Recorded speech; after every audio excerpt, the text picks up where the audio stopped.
সিরাতে রাসূল সাল্লাল্লাহু আলাইহি ওয়াসাল্লাম। বিসমিল্লাহির রহমানির রহিম। পরম করুণাময় ও দয়ালু মহান আল্লাহর নামে শুরু করছি। আমাদের প্রিয় নবী হযরত মুহাম্মদ সাল্লাল্লাহু আলাইহি ওয়াসাল্লাম ছিলেন মানবকুলের মধ্যে সর্বাধিক মর্যাদা ও গুণের অধিকারী এবং আল্লাহর মনোনীত সর্বশ্রেষ্ঠ নবী ও রাসূল। তিনি ছিলেন অন্ধকার ধূসর মরুর বুকে এক উজ্জ্বল নক্ষত্রের মতো, মানবতার মুক্তির পথপ্রদর্শক। শুরু করছি সিরাতে রাসূল সাল্লাল্লাহু আলাইহি ওয়াসাল্লাম অর্থাৎ আল্লাহর প্রিয় নবী হযরত মুহাম্মদ সাল্লাল্লাহু আলাইহি ওয়াসাল্লামের জীবনী। মাক্কি জীবন। মুহাম্মদ সাল্লাল্লাহু আলাইহি ওয়াসাল্লামের বংশাবলী। মুহাম্মদ বিন আবদুল্লাহ বিন আব্দুল মুত্তালিব বিন হাশিম বিন আব্দে মানাফ বিন কুসাই বিন কিলাব বিন মুররাহ বিন কাব লুওয়াই বিন গালিব বিন ফিহর। তার উপাধি ছিল কুরাইশ এবং এ সূত্রেই কুরাইশ বংশের উৎপত্তি। বিন মালিক বিন নজর বিন কিনানাহ বিন খুজাইমাহ বিন মুদ্রিকাহ বিন ইলিয়াস বিন মুজার বিন নিজার বিন মাআদ বিন আদনান। মুহাম্মদ সাল্লাল্লাহু আলাইহি ওয়াসাল্লামের বরকতময় ও সৌভাগ্যময় জন্ম। মুহাম্মদ সাল্লাল্লাহু আলাইহি ওয়াসাল্লাম মক্কায় বিখ্যাত বনু হাশিম বংশে 9 এপ্রিল রবিউল আউয়াল অর্থাৎ হস্তি বছর ইংরেজি তারিখ অনুযায়ী 571 খ্রিস্টাব্দে 20 বা 22 এপ্রিলে সোমবারে সুবহে সাদিকের সময় জন্মলাভ করেন। রাসূলুল্লাহ সাল্লাল্লাহু আলাইহি ওয়াসাল্লাম তার বরকতময় জন্মের দিন সোমবার সম্পর্কে বলেন, এদিন আমি জন্মগ্রহণ করেছি।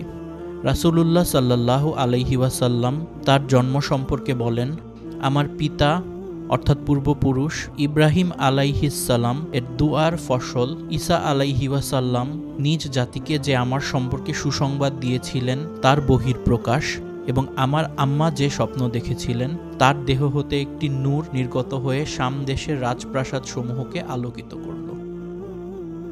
মুহাম্মদ সাল্লাল্লাহু আলাইহি ওয়াসাল্লাম ভূমিষ্ঠ হওয়ার পরে আমিনাহ আব্দুল মুত্তালিবের নিকট তার পুত্রের জন্মের সংবাদটি প্রেরণ করেন। এ আনন্দের সংবাদ শুনে তিনি নবজাতককে কোলে তুলে নিয়ে বাইতুল হারাম তথা কাবা গৃহে উপস্থিত হন।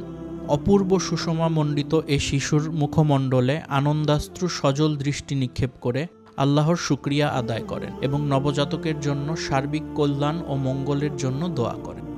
মনে মনে নবজাতকের নাম স্থির করেন মুহাম্মদ। অতঃপর আরবদের প্রথা অনুযায়ী 7ম দিনে তার খাতনা করা হয়। রাসূলুল্লাহ সাল্লাল্লাহু আলাইহি ওয়াসাল্লামের দুগ্ধপান ও লালন পালন। জন্মের পর মাতা আমিনার পরে রাসূলুল্লাহ সাল্লাল্লাহু আলাইহি ওয়াসাল্লামকে সর্বপ্রথম দুগ্ধপান করিয়েছিলেন আবু লাহাবের দাসী সুয়ায়বা নবী করিম সাল্লাল্লাহু আলাইহি ওয়াসাল্লামের পূর্বে হামজা বিন আব্দুল মুত্তালিবকে এবং পরে আবু সালামাহ বিন আব্দুল আসাদ মাখজুমিকেও দুগ্ধপান করিয়েছিলেন। দাদা আব্দুল মুত্তালিব মুহাম্মদ সাল্লাল্লাহু আলাইহি ওয়াসাল্লামকে দুগ্ধপান করানোর জন্য ধাত্রী অনুসন্ধান করেন এবং হালিমা বিনতে আবু জুয়াইবের নিকট তাকে সমর্পণ করেন। হালিমা বনু সাআদ বিন বাকর গোত্রের ছিলেন। নবী করিম সাল্লাল্লাহু আলাইহি ওয়াসাল্লামকে দুধ পানকালে হালিমা নবী করিম সাল্লাল্লাহু আলাইহি ওয়াসাল্লামের অলৌকিক ও বরকতময় অনেক দৃশ্য দেখে আশ্চর্যান্বিত হন। ইবনু ইসহাক হালিমার সূত্রে বলেন, হালিমা ও তার স্বামীর একটি দুগ্ধপোষ্য সন্তানসহ বনু সাআদ গোত্রের একদল লোক মহিলার সাথে অর্থের বিনিময়ে দুগ্ধপান করবে এমন শিশুর সন্ধানে মক্কা যান। সেই সময় আরব ভূমিকে দুর্ভিক্ষজনিত দারুণ খাদ্য ও অর্থ সংকট বিরাজমান ছিল। হালিমা বলেন, আমি আমার একটি সাদা মাদি গাধার পিঠে সওয়ার হয়ে চলছিলাম। আমার সাথে উটও ছিল, কিন্তু আল্লাহর মহিমা কি যে উটের ওলান থেকে এক বিন্দুও দুধ বের হচ্ছিল না। আমার বুকেও শিশুটির জন্য এক বিন্দু দুধ ছিল না। এদিকে ক্ষুধার তাড়নায় শিশুটি এতই ছটফট করছিল যে সারাটি রাত আমরা ঘুমাতে পারিনি। এমতাবস্থায় আমরা বৃষ্টি ও সচ্ছলতার আশা ভরসা নিয়ে প্রহর গুনছিলাম, কিন্তু অবস্থার তেমন কোনো উন্নতি না হওয়ায় অবশেষে উপায়ান্তর না দেখে পুনরায় আমরা পথ চলা শুরু করলাম। আমি আমার মাদি গাধাটির উপর সওয়ার হয়ে পথ চলতে থাকলাম। গাধাটি ছিল খুবই দুর্বল। তার দুর্বলতা এবং শক্তিহীনতার কারণে এতই ধীরে ধীরে চলতে থাকলো যে এতে কাফেলার অন্যরা অত্যন্ত বিরক্ত ও বিব্রত বোধ করতে লাগলো। যা হোক, এমনভাবে এক অস্বস্তিকর অবস্থার মধ্য দিয়ে আমরা মক্কায় গিয়ে উপস্থিত হলাম। তারপর আমাদের দলে এমন কোনো মহিলা ছিল না যার নিকট শিশু মুহাম্মদ সাল্লাল্লাহু আলাইহি ওয়াসাল্লামকে দুগ্ধপান করানোর প্রস্তাব দেয়া হয়নি। কিন্তু যখনই তারা জানতে পারল যে শিশুটি পিতৃহীন ইয়াতিম, তখনই তারা তাকে গ্রহণ করতে অস্বীকার করল। কারণ দুগ্ধপানের জন্যে দুগ্ধপোষ্যের পিতার নিকট থেকে উত্তম বিনিময় লাভের প্রত্যাশা সকলেরই। কিন্তু এক্ষেত্রে তেমন কোনো সম্ভাবনাই নেই। মা বিধবা, দাদা বৃদ্ধ, এ শিশুকে লালন পালন করে তার বিনিময়ে কী বা এমন পাওয়ার আশা করা যেতে পারে? ইতস্তত করে এসব কিছু ভেবে চিনতে দলের কেউই তা নেয়ার আগ্রহ প্রকাশ করল না। এদিকে দলের অন্যান্য মহিলা যারা আমার সঙ্গে এসেছিল তারা সকলেই একটি করে শিশু সংগ্রহ করে নিল। অবশিষ্ট রইলাম শুধু আমি। আমার পক্ষে কোনো শিশু সংগ্রহ করা সম্ভব হলো না। ফিরে যাওয়ার সময় যতই ঘনিয়ে আসতে লাগলো, আমার মনটা ক্রমান্বয়ে ততই যেন কষ্টকর ও ভারাক্রান্ত হয়ে উঠতে লাগলো। অবশেষে আমি আমার স্বামীকে বললাম, আমার সঙ্গিনীরা সকলেই দুধ পানের জন্য সন্তান নিয়ে ফিরছে, আর আমাকে শূন্য হাতে ফিরে যেতে হচ্ছে। এ যেন আমি কিছুতেই মেনে নিতে পারছি না। তার চেয়ে বরং আমি সেই ইয়াতিম ছেলেটিকেই নিয়ে যাই, যা করেন আল্লাহ। স্বামী বললেন, আচ্ছা ঠিক আছে, কোনো অসুবিধা নেই, তুমি গিয়ে তাকেই নিয়ে এসো। এমনটিও হতে পারে যে আল্লাহ এর মধ্যেই আমাদের জন্য কোনো বরকত নিহিত রেখেছেন। এমন এক অবস্থা এবং মনোমানসিকতার প্রেক্ষাপটে শিশু মুহাম্মদ সাল্লাল্লাহু আলাইহি ওয়াসাল্লামকে দুধ পান করানোর জন্য আমি গ্রহণ করলাম। তারপর হালিমা বললেন, যখন আমি শিশু মুহাম্মদ সাল্লাল্লাহু আলাইহি ওয়াসাল্লামকে নিয়ে নিজ আস্তানায় ফিরে এলাম এবং তাকে আমার কোলে রাখলাম, তখন তিনি তার দুঃসিনা আমার বক্ষের সঙ্গে মিলিত করে পূর্ণ পরিতৃপ্তির সাথে দুধ পান করলেন। তার দুধ ভাই অর্থাৎ গর্ভজাত সন্তানটিও পূর্ণ পরিতৃপ্তির সাথে দুধ পান করল। এরপর উভয়ই ঘুমিয়ে পড়ল। এর পূর্বে তার এভাবে ঘুম আমরা কখনোও দেখিনি। অন্যদিকে আমার স্বামী উট দহন করতে গিয়ে দেখেন যে তার উলান দুধে ভর্তি হয়েছে। তিনি এত বেশি পরিমাণ দুধ দহন করলেন যে আমরা উভয়ই তৃপ্তির সাথে তা পান করলাম এবং বড় আরামের সাথে রাত অতিবাহিত করলাম। পূর্ণ পরিতৃপ্তির সাথে রাত্রি যাপন শেষে যখন সকাল হলো, তখন আমার স্বামী বললেন, হালিমাহ, আল্লাহর শপথ, তুমি একজন মহাভাগ্যবান সন্তান লাভ করেছ। উত্তরে বললাম, আল্লাহর শপথ, অবস্থা দেখে আমারও যেন তাই মনে হচ্ছে। হালিমাহ আরও বলেন যে এরপর আমাদের দল মক্কা থেকে নিজ নিজ গৃহে ফেরার উদ্দেশ্যে রওনা দিল। শিশু মুহাম্মদ সাল্লাল্লাহু আলাইহি ওয়াসাল্লামকে বুকে নিয়ে আমার সেই দুর্বল এবং নিস্তেজ মাদি গাধার উপর সওয়ার হয়ে আমি তাদের সাথে যাত্রা শুরু করলাম। আল্লাহর শপথ, আমার সেই দুর্বল গাধাই সকলকে পিছনে ফেলে দ্রুত বেগে সকলের অগ্রভাগে এগিয়ে যেতে থাকলো। অন্য কোনো গাধাই তার সাথে চলতে পারল না। এমনকি অন্যান্য সঙ্গিনীরা বলতে থাকলো, ওগো আবু জুয়াইবের কন্যা, ব্যাপারটি কি বলো দেখি, আমাদের প্রতি একটু অনুগ্রহ করো। এটা কি সেই গাধাটি নয় যার উপর সওয়ার হয়ে তুমি এসেছিলে? আমি বললাম, হ্যাঁ, আল্লাহর শপথ, এটা সেই গাধাই যার উপর সওয়ার হয়ে আমি এসেছিলাম। তারা বলল, নিশ্চয়ই এর সাথে বিশেষ রহস্যজনক কোনো ব্যাপার ঘটেছে। এমন এক রহস্যময় অবস্থার মধ্যে দিয়ে অবশেষে আমরা বনু সাআদ গোত্র নিজ বাড়িতে এসে উপস্থিত হলাম। ইতোপূর্বে আমার জানা ছিল না যে আমাদের অঞ্চলের মানুষের চেয়ে অন্য কোনো অঞ্চলের মানুষ অধিকতর অভাবগ্রস্ত ছিল কিনা। কিন্তু মক্কা থেকে আমাদের ফিরে আসার পরবর্তী সময়ে আমাদের বকরিগুলো চারণভূমি থেকে খেয়ে পরিতৃপ্ত হয়ে দুগ্ধ পরিপূর্ণ উলান সহকারে বাড়িতে ফিরে আসত। দুগ্ধবতী বকরিগুলো দহন করে আমরা তৃপ্তি সহকারে দুধ পান করতাম, অথচ অন্য লোকেরা দুধ পেত না এক ফোঁটাও। তাদের পশুগুলোর ওলানে কোনো দুধই থাকত না। এমন অবস্থার পরিপ্রেক্ষিতে পশুপালের মালিকরা রাখালদের বলতেন, হতভাগারা যেখানে বনু জুয়াইবের কন্যার রাখাল পশুপাল নিয়ে যায়, তোমরা কি তোমাদের পশুপাল নিয়ে সেই চারণভূমিতে যেতে পারো না? এ প্রেক্ষিতে আমাদের রাখাল যে চারণভূমিতে পশুপাল নিয়ে যেত, অন্যান্য লোকের রাখালরাও সে ভূমিতে পশুপাল নিয়ে যেত। কিন্তু তা সত্ত্বেও তাদের পশুগুলো ক্ষুধার্ত ও অভুক্ত অবস্থায় ফিরে আসত।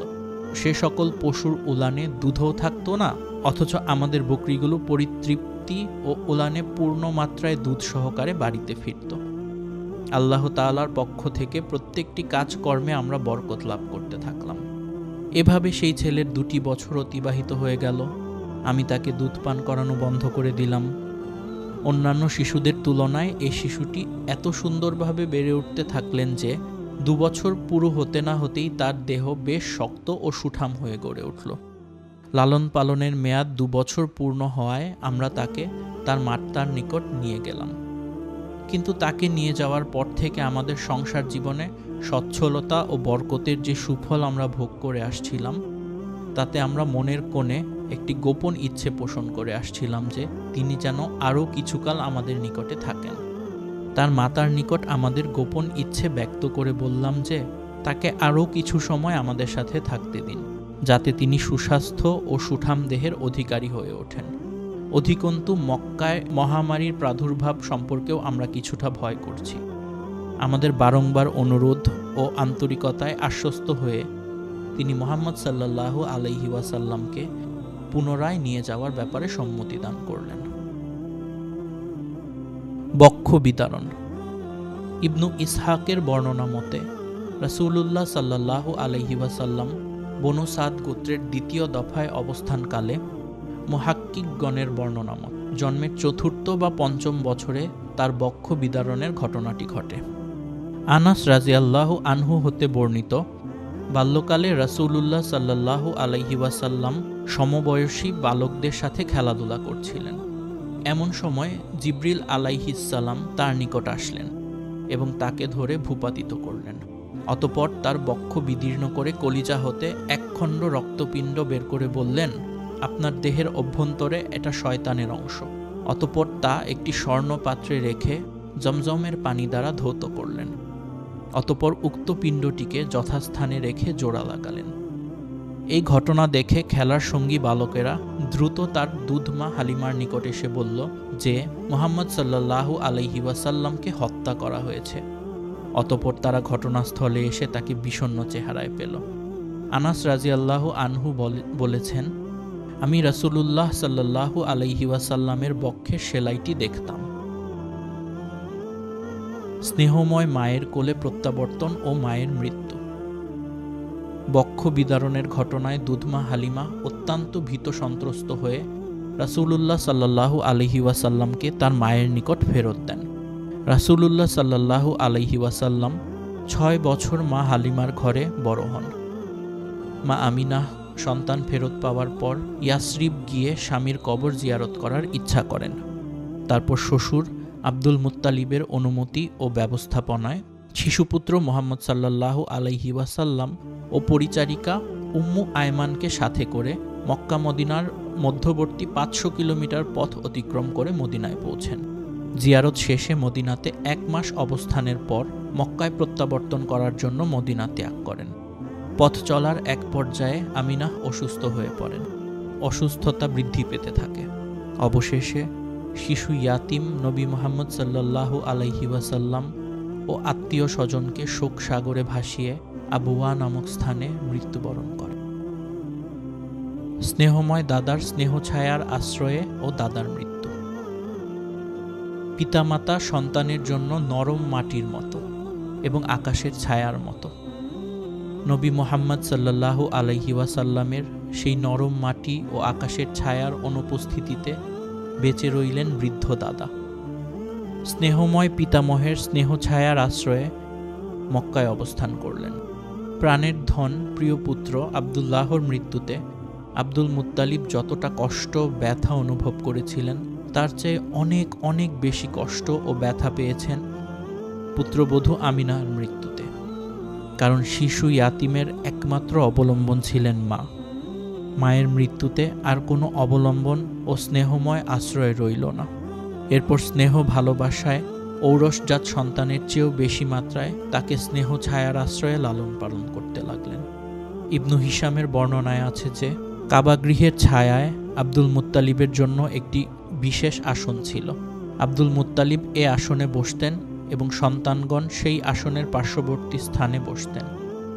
পিতার সম্মানার্থে তার কোনো সন্তান এ আসনে বসতেন না, কিন্তু শিশু মুহাম্মদ সাল্লাল্লাহু আলাইহি ওয়াসাল্লাম সেখানে আগমন করে সে আসনেই বসতেন। এ অবস্থা প্রত্যক্ষ করে তার চাচারা তার হাত ধরে তাকে সেই আসন থেকে নামিয়ে দিতেন, কিন্তু আব্দুল মুত্তালিবের উপস্থিতিতে নবী মুহাম্মদ সাল্লাল্লাহু আলাইহি ওয়াসাল্লামকে সেই আসন থেকে নামানোর চেষ্টা করা হলে তিনি বলতেন, ওকে তোমরা এ আসন থেকে নামানোর চেষ্টা করো না, ওকে ছেড়ে দাও, কারণ আল্লাহর শপথ, এ শিশুকে সাধারণ শিশু বলে মনে হয় না, ও হচ্ছে ভিন্ন রকমের এক শিশু, অনন্য এক ব্যক্তিত্ব। তারপর তাকে নিজের কাছেই বসিয়ে নিতেন সে আসনে, তার গায়ে হাত বুলিয়ে বুলিয়ে সোহাগ করতেন এবং তার চাল চলন ও কাজকর্ম দেখে আনন্দ প্রকাশ করতেন। নবী মুহাম্মদ সাল্লাল্লাহু আলাইহি ওয়াসাল্লামের বয়স যখন 8 বছর 2 মাস 10 দিন, তখন তার দাদা আব্দুল মুত্তালিব মৃত্যুবরণ করেন, স্নেহশীল চাচা আবু তালেবের আশ্রয় ও তত্ত্বাবধানে। ইয়াতিম শিশু মুহাম্মদ সাল্লাল্লাহু আলাইহি ওয়াসাল্লামকে লালন পালনের সকল দায়িত্ব কাঁধে তুলে নিলেন চাচা আবু তালিব। বৃদ্ধ পিতা আব্দুল মুত্তালিব মৃত্যুর আগে সন্তান আবু তালেবকে সেই ওসিহত করে গিয়েছিলেন। পিতার অন্তিম ওসিহতের প্রতি শ্রদ্ধাশীল সন্তান আবু তালিব স্নেহ ও অত্যন্ত যত্নের সাথে ভ্রাতুষ্পুত্রকে লালন পালন করতে থাকেন, এমনকি নিজ সন্তানের চেয়ে অধিক ভালোবাসা দিয়ে মুহাম্মদ সাল্লাল্লাহু আলাইহি ওয়াসাল্লামকে 40 বছর পর্যন্ত প্রতিপালন করেন। ব্যবসায়ী মুহাম্মদ সাল্লাল্লাহু আলাইহি ওয়াসাল্লাম এবং খাদিজা রাদিয়াল্লাহু আনহা এর সাথে বিবাহ। নবী মুহাম্মদ সাল্লাল্লাহু আলাইহি ওয়াসাল্লাম পেশাভিত্তিক সুনির্দিষ্ট কোনো কাজকর্মের কথা পাওয়া যায় না, তবে বনু সাআদ গোত্রে দুধমাতার নিকট থাকা অবস্থায় অন্যান্য বালকদের সাথে ছাগল চড়ানোর উদ্দেশ্যে মাঠে গমন করতেন। মক্কাতেও কয়েক কিরাত অর্থের বিনিময়ে তিনি ছাগল চড়াতেন। কৈশোরে চাচা আবু তালেবের সাথে বাণিজ্য কাফেলায় সিরিয়া গমন করেছিলেন। ইতিহাসের নির্ভরযোগ্য সূত্রের মাধ্যমে জানা যায় যে তিনি সাইব ইবনু আবু মাখজুমির সাথে ব্যবসা করতেন এবং তিনি একজন ভালো অংশীদার ছিলেন। সাইব যখন মক্কা বিজয়ের সময় আগমন করেন, তখন তাকে সাদর সম্ভাষণ জানান এবং বলেন, হে আমার ভাই এবং ব্যবসায়ের অংশীদার। 12 বছর বয়সে রাসূলুল্লাহ সাল্লাল্লাহু আলাইহি ওয়াসাল্লাম পিতৃব্য আবু তালিবের সাথে সর্বপ্রথম ব্যবসা উপলক্ষে সিরিয়া সফর করেছিলেন। তিনি যখন প্রায় 25 বছরের যুবক, তখন চাচা আবু তালিবের সাথে বা একাকী কয়েকটি বাণিজ্য সফরে গিয়ে ব্যবসা সম্পর্কে যথেষ্ট অভিজ্ঞতা অর্জন করে ফেলেন। ব্যবসায়ে তার সততা ও আমানতদারির কথাও মক্কার মানুষের মুখে মুখে ছড়িয়ে পড়েছে। কুরাইশ বংশে অনেকে ছিলেন যারা নির্দিষ্ট লভ্যাংশের বিনিময়ে ব্যবসায়ে পুঁজি বিনিয়োগ করতেন, কিন্তু নিজেরা সরাসরি ব্যবসায়িক সফরে যেতেন না। এজন্য তারা সর্বদা বিশ্বস্ত ও আমানতদার লোক তালাশ করতেন। খাদিজা রাদিয়াল্লাহু আনহা ছিলেন এরকমই একজন সম্ভ্রান্ত, সম্পদশালী ও বিদুষী ব্যবসায়ী মহিলা। ব্যবসায় অংশীদারিত্ব এবং প্রচলিত প্রথা অনুযায়ী লভ্যাংশের একটি নির্দিষ্ট পরিমাণ অর্থের বিনিময়ে তিনি ব্যবসায়িকগণের নিকট অর্থলগ্নি করতেন। পুরো কুরাইশ গোত্রই জীবন জীবিকার জন্য ব্যবসা বাণিজ্যে লিপ্ত থাকতেন। খাদিজা রাদিয়াল্লাহু আনহা যখন মুহাম্মদ সাল্লাল্লাহু আলাইহি ওয়াসাল্লামের সত্যবাদিতা, আমানতদারি, উত্তম চরিত্র, সদাচার এবং আমানত হেফাজতের নিশ্চয়তা সম্পর্কে অবগত হলেন, তখন তিনি মুহাম্মদ সাল্লাল্লাহু আলাইহি ওয়াসাল্লামের নিকট এক প্রস্তাব পেশ করলেন যে তিনি তার অর্থ নিয়ে ব্যবসার উদ্দেশ্যে তার দাস মাইসিরের সাথে শাম দেশে গমন করতে পারেন। তিনি স্বীকৃতিও প্রদান করেন যে অন্যান্য ব্যবসায়িকগণকে যে হারে লভ্যাংশ বা মুনাফা প্রদান করা হয়, তাকে তার চেয়ে অধিক মাত্রায় মুনাফা প্রদান করা হবে। মুহাম্মদ সাল্লাল্লাহু আলাইহি ওয়াসাল্লাম এ প্রস্তাব গ্রহণ করলেন এবং তার বিশ্বস্ত দাস মাইসিরকে তার সাথে প্রেরণ করলেন। খাদিজা রাদিয়াল্লাহু আনহা এর পণ্য সামগ্রী নিয়ে তার বিশ্বস্ত দাস মাইসিরকে সঙ্গে করে মুহাম্মদ সাল্লাল্লাহু আলাইহি ওয়াসাল্লাম চললেন শাম দেশে। শাম দেশে নবী করিম সাল্লাল্লাহু আলাইহি ওয়াসাল্লাম এর নবুয়তের যে নিদর্শন দেখা গিয়েছিল, এবং পাদ্রী যা ভবিষ্যৎবাণী করেছিলেন, মাইসির বিস্তারিত ঘটনা তার মনিব খাদিজা রাদিয়াল্লাহু আনহার নিকট ব্যক্ত করলেন। ব্যবসায়ে অভাবিত সাফল্যে খাদিজা রাদিয়াল্লাহু আনহা দারুণ খুশি হন। অন্যদিকে মাইসিরের কাছে মুহাম্মদ সাল্লাল্লাহু আলাইহি ওয়াসাল্লামের মিষ্টভাষিতা, সত্যবাদিতা, আমানতদারি এবং উন্নত চিন্তা চেতনার কথা শুনে খাদিজা রাদিয়াল্লাহু আনহা মুহাম্মদ সাল্লাল্লাহু আলাইহি ওয়াসাল্লামের প্রতি শ্রদ্ধাশীল হয়ে পড়েন এবং তাকে স্বামী হিসেবে পাওয়ার জন্য একটা গোপন বাসনা ক্রমেই তার মনে দানা বাঁধতে থাকে। ইতিপূর্বে পরপর দুজন স্বামী মৃত্যুবরণ করায় মক্কার সেরা নেতৃবৃন্দ তার নিকটে বিয়ের পয়গাম পাঠান, কিন্তু তিনি কোনোটাই গ্রহণ করেন। মুহাম্মদ সাল্লাল্লাহু আলাইহি ওয়াসাল্লামের সার্বিক অবস্থায় মুগ্ধ হয়ে তিনি নিজেই বান্ধবী নাফিসা বিনতে মুনাব্বিহের মাধ্যমে আর ইবনু হিশামের বর্ণনায় মাইসিরের মাধ্যমে নিজের বিয়ের পয়গাম পাঠালেন মুহাম্মদ সাল্লাল্লাহু আলাইহি ওয়াসাল্লামের নিকট। নবী করিম সাল্লাল্লাহু আলাইহি ওয়াসাল্লাম এ প্রস্তাবে সম্মতি জ্ঞাপন করে বিষয়টি চাচা আবু তালিবের কোনো বর্ণনায় হামজার কথা এসেছে সাথে আলোচনা করেন। আবু তালিব এ ব্যাপারে খাদিজা রাদিয়াল্লাহু আনহার পিতৃব্যের সঙ্গে আলোচনার পর বিয়ের প্রস্তাব পেশ করেন। উভয় পক্ষের মুরব্বীদের সম্মতিক্রমে শাম থেকে ফিরে আসার মাত্র 2 মাসের মাথায় আল্লাহর বিশেষ অনুগ্রহপ্রাপ্ত দুটি প্রাণ বিশ্ব মানবের অনুকরণ ও অনুসরণযোগ্য পবিত্র বিবাহ বন্ধনে আবদ্ধ হয়ে যান এবং সমাজ নেতাদের উপস্থিতিতে ধুমধামের সাথে তাদের বিবাহ সম্পন্ন হয়। বিবাহ অনুষ্ঠানে বনু হাশিম ও মুজারের প্রধানগণ উপস্থিত ছিলেন। মুহাম্মদ সাল্লাল্লাহু আলাইহি ওয়াসাল্লাম নিজের বিবাহের মোহরানা স্বরূপ 20টি উট প্রদান করেন। উল্লেখ্য যে নবী করিম সাল্লাল্লাহু আলাইহি ওয়াসাল্লাম ও খাদিজা রাদিয়াল্লাহু আনহা এর বিবাহ সম্পূর্ণ হয়েছিল ওহী অবতরণ অর্থাৎ নবুওয়াত লাভের 15 বছর আগে। এ সময় খাদিজা রাদিয়াল্লাহু আনহা এর বয়স কত ছিল তা নিয়ে মতভেদ আছে। যেমন ইবনু আব্বাস রাদিয়াল্লাহু আনহুমা বলেন, রাসূলুল্লাহ সাল্লাল্লাহু আলাইহি ওয়াসাল্লাম যখন খাদিজা রাদিয়াল্লাহু আনহাকে বিবাহ করেন তখন তার বয়স ছিল 28 বছর। মুহাম্মদ ইবনু উমর বলেন, রাসূলুল্লাহ সাল্লাল্লাহু আলাইহি ওয়াসাল্লাম যখন খাদিজা রাদিয়াল্লাহু আনহাকে বিবাহ করেন তখন তার বয়স ছিল 40 বছর। ইমাম বাইহাকি হাকিম থেকে একটি বর্ণনা নকল করে বলেন, বিবাহের সময় খাদিজা এর বয়স ছিল 35 বছর, আবার কেউ কেউ বলেন 25 বছর। তবে রাসূলুল্লাহ সাল্লাল্লাহু আলাইহি ওয়াসাল্লামের বয়স নিয়ে কোনো মতভেদ নেই, তার বয়স ছিল 25 বছর। খাদিজা রাদিয়াল্লাহু আনহা রাসূলুল্লাহ সাল্লাল্লাহু আলাইহি ওয়াসাল্লামের সাথে প্রায় 24 বা তার একটু বেশি বছর সংসার করেন। কাবাঘর নির্মাণে হাজারে আসওয়াদ সম্পর্কিত বিবাদ মীমাংসা। নবুওয়াতের পূর্বে রাসূলুল্লাহ সাল্লাল্লাহু আলাইহি ওয়াসাল্লাম যখন 35 বছরে পদার্পণ করেন তখন কুরাইশগণ কাবা গৃহের পুনর্নির্মাণ কাজ শুরু করেন। প্রত্যেক গোত্র যাতে নির্মাণ কাজে অংশগ্রহণ সুযোগ লাভ করে সেজন্য কোন গোত্র কোন অংশ নির্মাণ করবে পূর্ব থেকেই তা নির্ধারণ করা হয়েছিল। এ প্রেক্ষিতে প্রত্যেক গোত্রই ভিন্ন ভিন্নভাবে প্রস্তর সংগ্রহ করে রেখেছিলেন। তারা নির্মাণ কাজ চালিয়ে যাচ্ছিল। নির্মাণ কাজ যখন হাজারে আসওয়াদ স্থান পর্যন্ত গিয়ে পৌঁছালো তখন বিভিন্ন গোত্রের মধ্যে সমস্যা তৈরি হলো।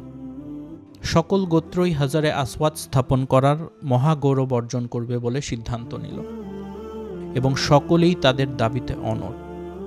আর তখনই এ ব্যাপারে ঝগড়া ও কথা কাটাকাটি শুরু হলো এবং সেটা 4-5 দিন চলল। সকল গোত্রই তাদের জেদের উপর অবিচল থাকলো। ক্রমান্বয়ে তাদের জেদ রূপান্তরিত হলো রেষারেষিতে।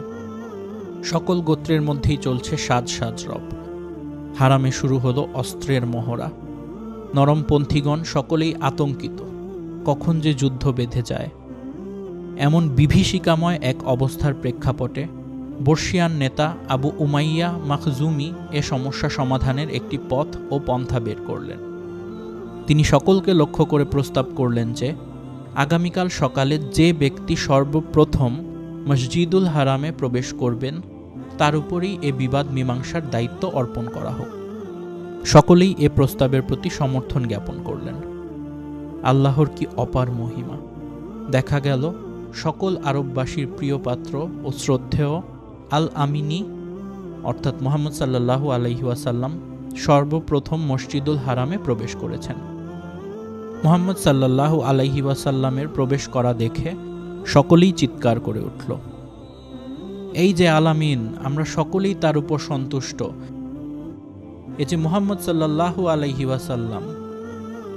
অতঃপর তিনি ঘটনা শুনে একটা চাদর নিলেন এবং সেটা বিছিয়ে নিজ হাতে হাজরে আসওয়াদ উঠিয়ে চাদরের মাঝখানে রেখে দিলেন। অতঃপর সকল গোত্রের নেতাদের বললেন, আপনারা সকলেই চাদরের চারপাশ ধরুন, অতঃপর নিয়ে চলুন।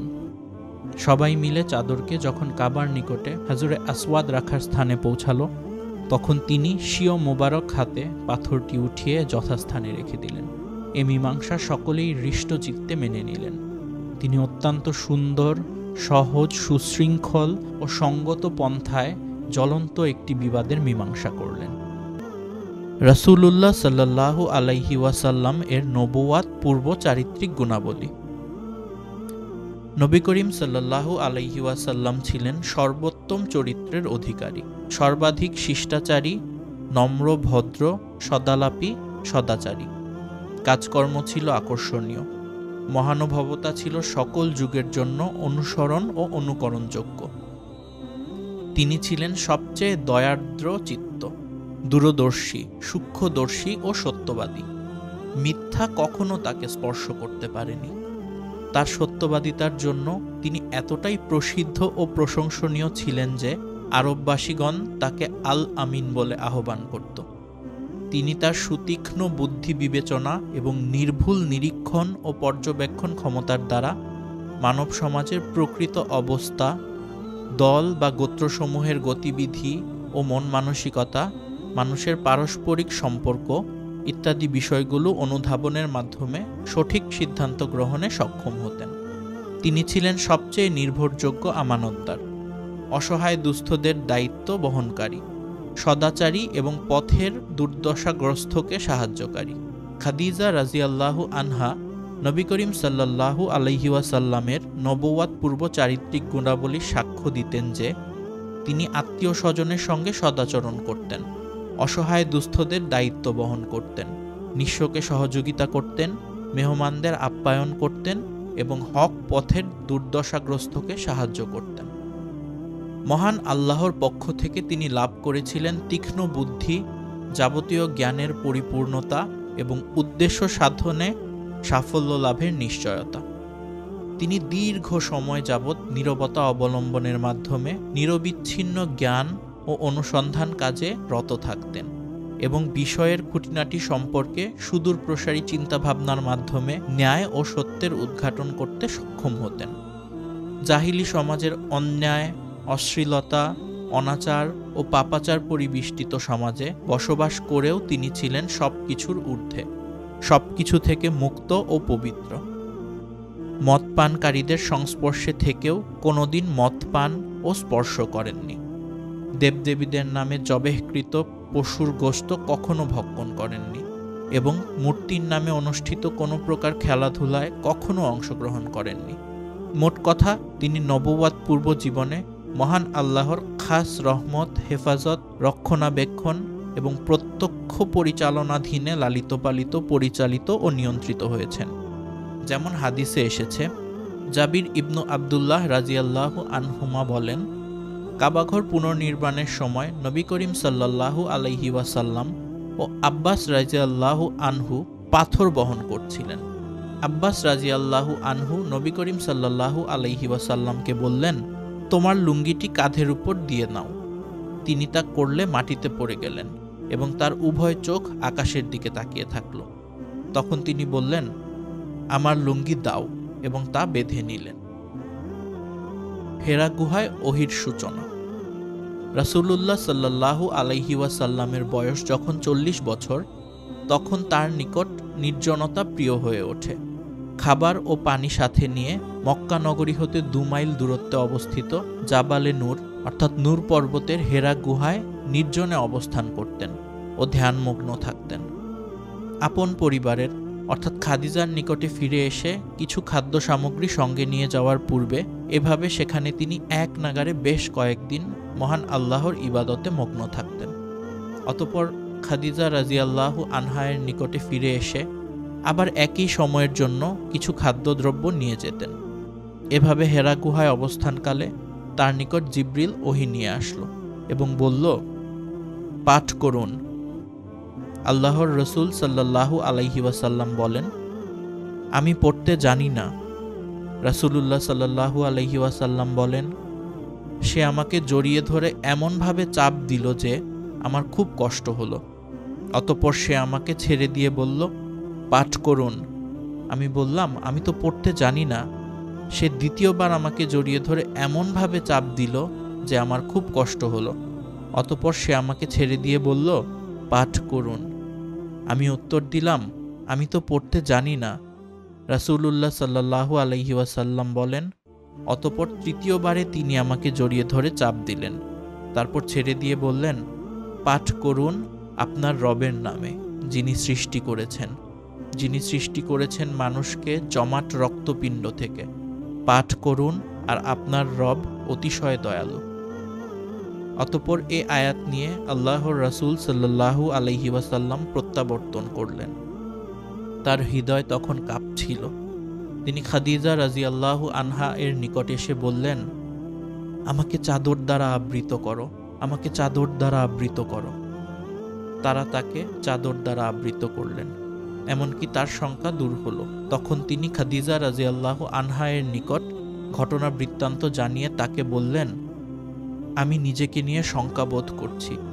খাদিজা রাদিয়াল্লাহু আনহা বললেন, আল্লাহর কসম, কখনোই নয়।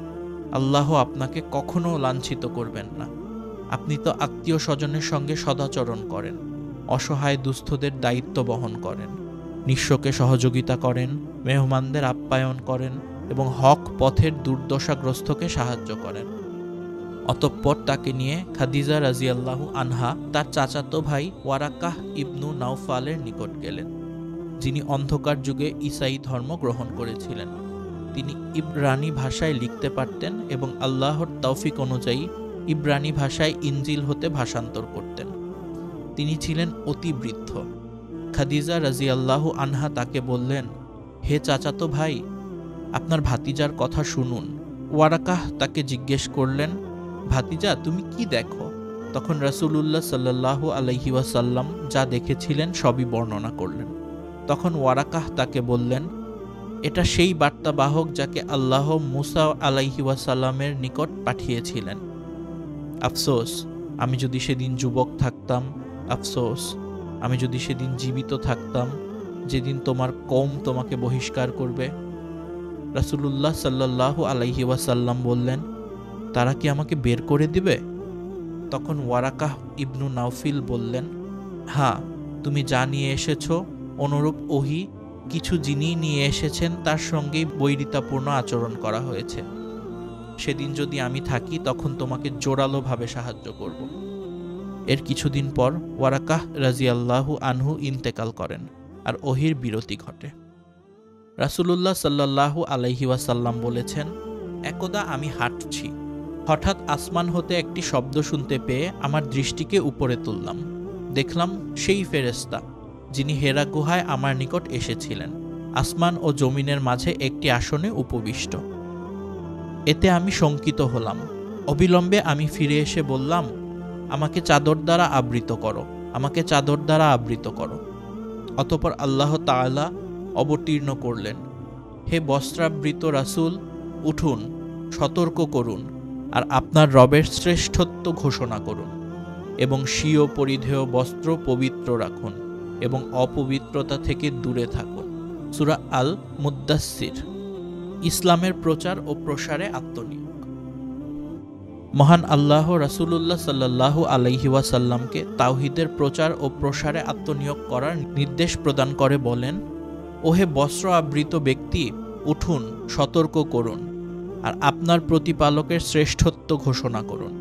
আপনার পোশাক পরিচ্ছদ পবিত্র রাখুন, যাবতীয় অপবিত্রতা থেকে দূরে থাকুন, কারো প্রতি অনুগ্রহ করবেন না অধিক পাওয়ার উদ্দেশ্যে। আপনার প্রতিপালকের সন্তুষ্টির জন্য ধৈর্য ধরুন। সূরা আল মুদ্দাসসির, আয়াত 1-7। উপরিউক্ত আয়াতসমূহ অবতীর্ণ হওয়ার পর নবী করিম সাল্লাল্লাহু আলাইহি ওয়াসাল্লাম পথহারা মানুষদের আল্লাহর পথে দাওয়াত দেওয়ার কাজ শুরু করেন। আর ওই সময় কুরাইশরা মূর্তি, প্রতিমা, পূজা অর্চনাকেই দিন মনে করত। তারাই তখন কাবার তত্ত্বাবধায়ক ও খাদেম ছিল। তবে সেখানে আল্লাহর ইবাদত না করে হুবুল, লাত, মানাত, উজ্জার পূজা করত। এ অবস্থার পরিপ্রেক্ষিতে প্রাথমিক পর্যায়ে মক্কার প্রচার ও দাওয়াতের কাজকর্ম সন্তর্পণে ও সংগোপনে করার প্রয়োজন ছিল, যাতে মক্কাবাসীগণের সামনে আকস্মিক বৈপ্লবিক বা উত্তেজনামূলক কোনো অবস্থার সৃষ্টি না হয়। আর এভাবে দাওয়াতের কাজকর্ম 3 বছর গোপনে ছিল। ওহীর দাওয়াত কবুলকারী ব্যক্তিগণ।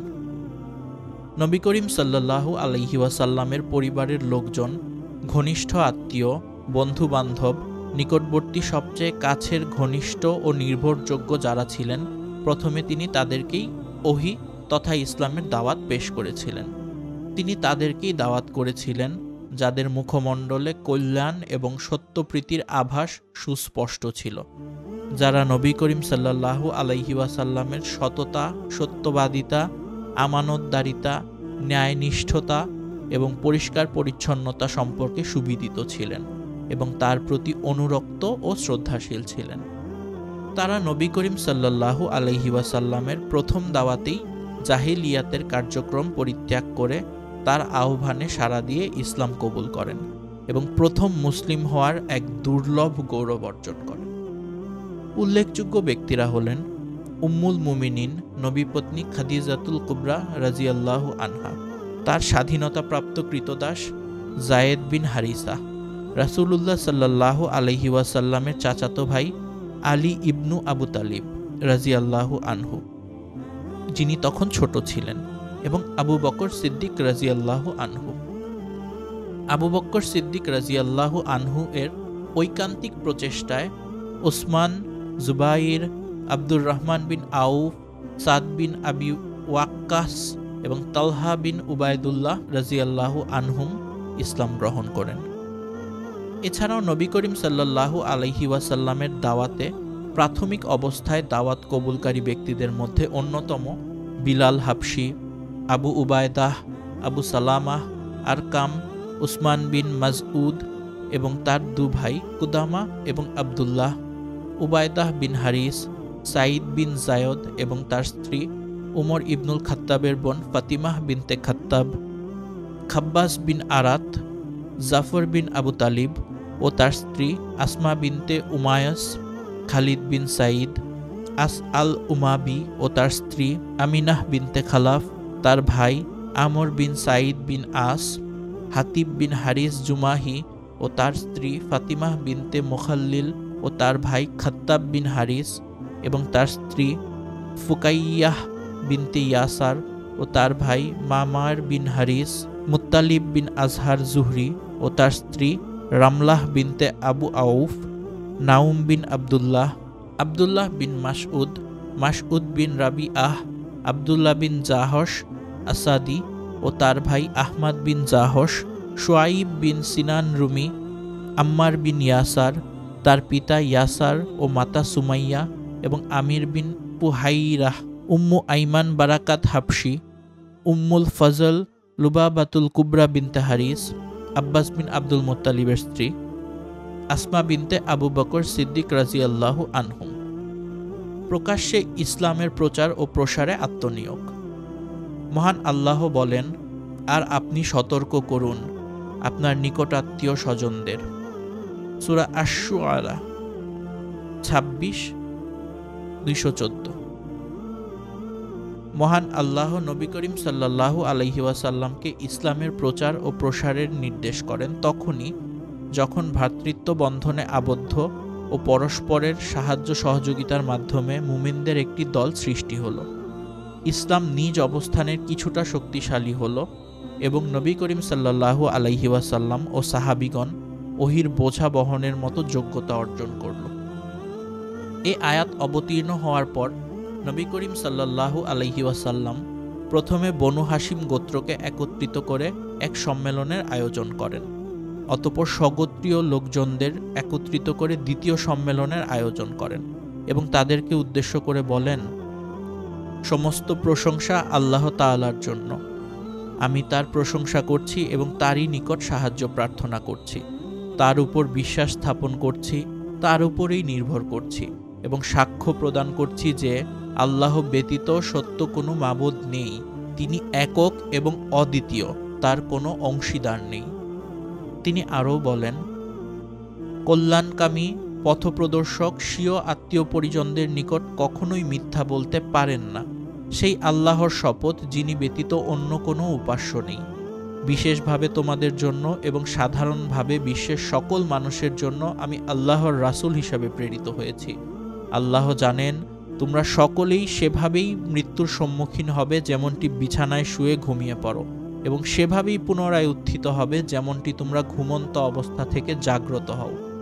পুনরুত্থান দিবসে তোমাদের সফলতা সম্পর্কে হিসাব গ্রহণ করা হবে এবং পুণ্যের ফলশ্রুতি হিসাবে চিরস্থায়ী সুখ শান্তির আবাসস্থল জান্নাতে ও পাপাচারের ফলশ্রুতি হিসেবে কঠিন আযাব ও দুঃখ কষ্টের আবাসস্থল জাহান্নামে প্রবেশ করানো হবে। রাসূলুল্লাহ সাল্লাল্লাহু আলাইহি ওয়াসাল্লামের প্রকাশ্য দাওয়াতের এ আহ্বানে প্রথমেই আপন চাচা আবু লাহাব প্রতিরোধ করার ঘোষণা প্রদান করেন এবং স্বগোত্রীয় লোকজনদের উদ্দেশ্যে বলেন, আল্লাহর কসম, এ হচ্ছে অন্যায় এবং দুষ্টামি নষ্টামি। এর হাত অন্যদের আগে তোমরাও ধরে নাও। পরক্ষণেই আরেক চাচা আবু তালিব রাসূলুল্লাহ সাল্লাল্লাহু আলাইহি ওয়াসাল্লামের দাওয়াত অবিরামভাবে দেখাশোন ও সহানুভূতি প্রকাশ করে বলেন, আল্লাহর শপথ করে বলছি, যতক্ষণ আমার দেহে প্রাণ থাকবে আমি তার হেফাজত ও রক্ষণাবেক্ষণ করতে থাকব। সাফা পর্বতের উপর প্রকাশ্য দাওয়াত। চাচা আবু তালিবের সহানুভূতি, হেফাজত ও রক্ষণাবেক্ষণের এমন ঘোষণাই রাসূলুল্লাহ সাল্লাল্লাহু আলাইহি ওয়াসাল্লামের মনে সাহসের সঞ্চার হল। সাফা পর্বতের শিখরে আরোহণ করে স্বগোত্রীয় সহ অন্যান্য গোত্রের লোকদের আহ্বান করলেন। তারা যখন একত্রিত হলো, তিনি তাদের লক্ষ্য করে অত্যন্ত মর্মস্পর্শী ভাষায় সকলকে আল্লাহর একত্বের দিকে আহ্বান করলেন।